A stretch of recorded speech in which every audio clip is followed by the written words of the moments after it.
నమస్కారం. మేము ఈరోజు నైమిషారణ్య దర్శనానికి వచ్చాము. ఇక్కడ తీర్థాలని దర్శనం చేసుకోవడానికి వచ్చాము.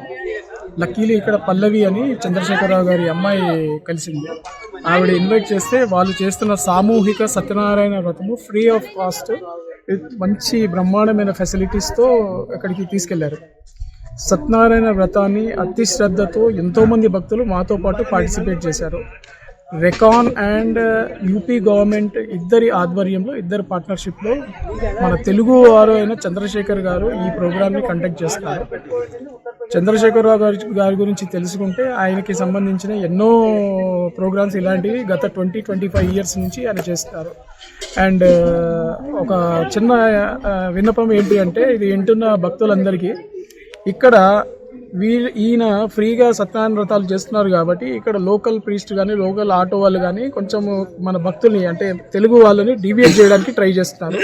వాళ్ళు డబ్బులు తీసుకుంటున్నారు, బెదిరిస్తున్నారు అని ఏదో వేరే వేరే గాసిప్స్ పుకార్లు అన్నీ చేస్తున్నారు. ఇవన్నీ ఏం పట్టించుకోకండి. నేను మా బ్రదర్స్ ఇద్దరం కూడా ఇప్పుడు సత్యనారాయణ వ్రతం చేసుకొని భోజనం చేసి బ్రహ్మాండంగా బయటికి వెళ్ళాము. సత్యనారాయణ వ్రతంతో పాటు వీళ్ళు కళ్యాణం కూడా చేశారు. హరిహర కళ్యాణం అంటే వెంకటేశ్వర స్వామి కళ్యాణము మరియు శంకరుని కళ్యాణం. సో సత్యనారాయణ గారు, చంద్రశేఖర్ గారు తెలుగు వారు అయి ఉన్నందుకు నాకు చాలా గర్వంగా ఉంది. మనకి ఈ డ్యూ, మీరు కాశీకి వెళ్ళండి, అయోధ్య వెళ్ళండి, లేకపోతే నైమిషారణ్యం ఎక్కడికి వెళ్ళినా కూడా అక్కడ మ్యాక్సిమం భక్తులు తెలుగువారే కనిపిస్తారు. కానీ మనకు దక్కాల్సిన డ్యూ క్రెడిట్ దక్కడం లేదు.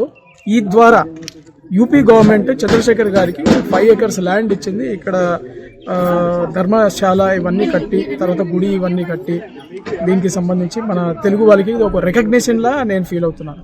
So all credit goes to Chandrashekar Rao గారు. మీరు డెఫినెట్లీ కారణ జన్మలు వేరు. So all the best. దయచేసి భక్తులందరూ ఇక్కడికి విజిట్ చేయండి. 5th నుంచి 15th వరకు ఫ్రీ సత్యనారాయణ వ్రతము జరుగుతుంది. Thank you.